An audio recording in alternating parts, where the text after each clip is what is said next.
Well, spank my ass and call me Stanley. Welcome to the Film Prospector, a channel in pursuit of gold in a sludge of DVDs of films I've never seen before. In Pursuit from the year 2000 stars Daniel Baldwin and Claudia Schiffer as lovers who are suspects of the murder of rich and powerful Dean Stockwell. On the run, they need to evade the bad guys while wondering if maybe one of them is hiding a secret. You know you can trust me. You know I would never let anything happen to you. I gave you my word. Not to be confused with The Getaway from 1994, starring Alec Baldwin and Kim Basinger as lovers who are suspects of the murder of rich and powerful James Woods. On the run, they need to evade the bad guys. Well, you get the point. So it's not an original premise, and here in Pursuit, it's not well executed either. Daniel Baldwin is Rick Alvarez, a scumbag lawyer. A bad one at that. After spending a lot of time with Enrique, I can tell you without hesitation that he is what both you and I would call, if you'll pardon the expression, which you and I would both refer to as a dumbass. He gets busted for drink driving. A murder charge is added as his lawyer colleague tells him that rich gitch Charles Wells has been blown up in his car. Sometime between 9 and 10:30 p.m. while Charles Wells was in the restaurant, and the bomb exploded the second he turned the ignition to leave. Rick is the chief suspect, as you see he's been boning Charles's wife Catherine, played by Claudia Schiffer. Here she's spending every scene wondering how to fire her agent. Fortunately for Rick, his best mate Coolio works at the jail and can get him into a poorly dressed film set. It's not going to be that easy for me to protect you inside. I just can't be here 24/7. Right. I will give you some advice, though. Keep your mouth shut. Avoid eye contact when at all possible.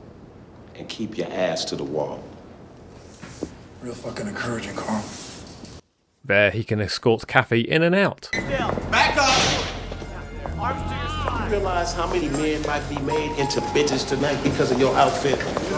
He can also act all surprised when Rick escapes through the handily placed air vent. Son of a bitch!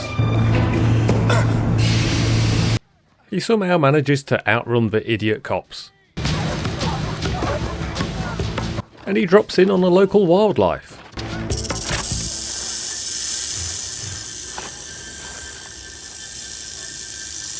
Luckily, he doesn't have to share the same frame as any of the dangerous animals though, leaving a stunt guy to get a bit of a mauling.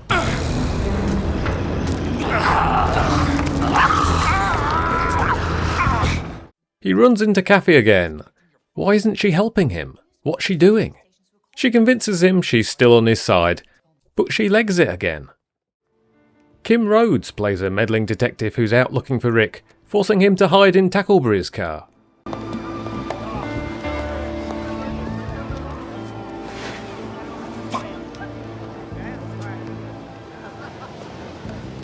Registration's expired.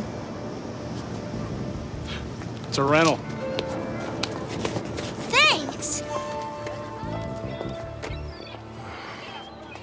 She's also pestering Rick's lady lawyer friend Abby, hoping that he'll turn up at her house.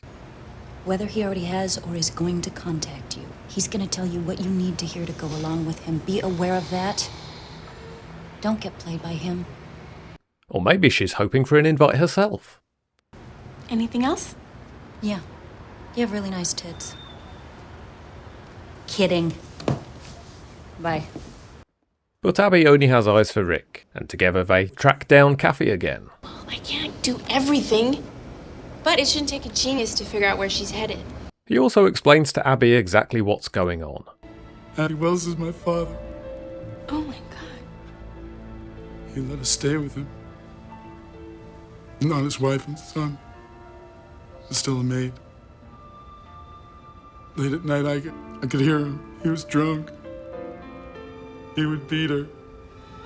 One day it all came to an end. Yes, for the second week in a row on this channel, the bad guy is secretly Daniel Baldwin's father. So Rick teamed up with Kathy to extort $10 million out of him. Kathy'd get half the money, and I'd get the other half. And a chance to get even with him for what he did to me and my mother. But Charles wasn't having any of that, and he teamed up with Kathy himself to fake his own death. I don't get it. I mean, what did he need you for? A dead man can't pick up money from a bank. He put the account in my name.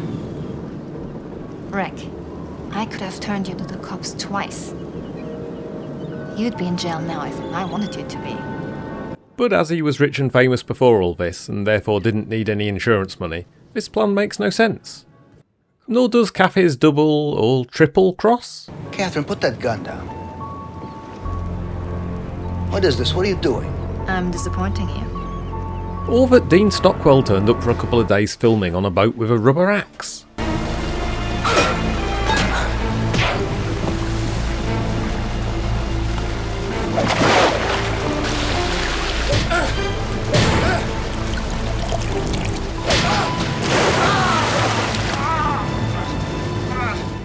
The production value here is skimpier and more gratuitous than Claudia Schiffer's bikini.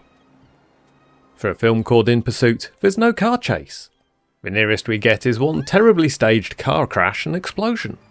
The driver here clearly vanishes between the close-ups and the wide shots.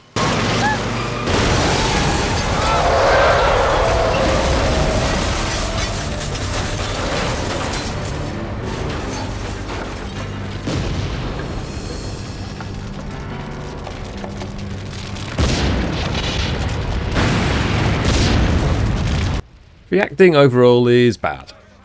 Schiffer is not an actor. Coolio, to be fair, has a lot of acting credits, but he's also not an actor. What the fuck is your problem? Sorry. You know what? You can play all the games you want. But be advised that if you fuck over my homeboy, you'll find that I have a very long reach. And I thought that was just a myth. Daniel Baldwin was okay in last week's Yesterday's Target, so I feel okay in saying that he's not okay here. Dean Stockwell is here for the money and maybe a week's holiday on a boat. You're pathetic. I feel sorry for you. The only people who maybe come out with any credit would be Kim Rhodes as the detective and Sarah Lassez who plays Abby, the two solid sides of the wonky love triangle. Is that all? No, that's not all. Nice tits, too. Kidding. Touché. I found 3 out of 10 grams of gold in Pursuit. It's me, remember? Don't ask. Watch The Getaway instead, with a better Baldwin brother, a model who can act, some great cinematography and exciting action scenes. Plus there's plenty of people who are actually in pursuit of the main couple. Hell, you might as well watch 1994's The Chase as well. I've not seen it, but I've got to imagine it's better than In Pursuit. Thanks for watching. Hit Luke and subscribe for slightly worse versions, and join me next week for another Dean Stockwell film. Oh boy. Okay, kids, it's 6 o'clock. I like to go home and have sex too.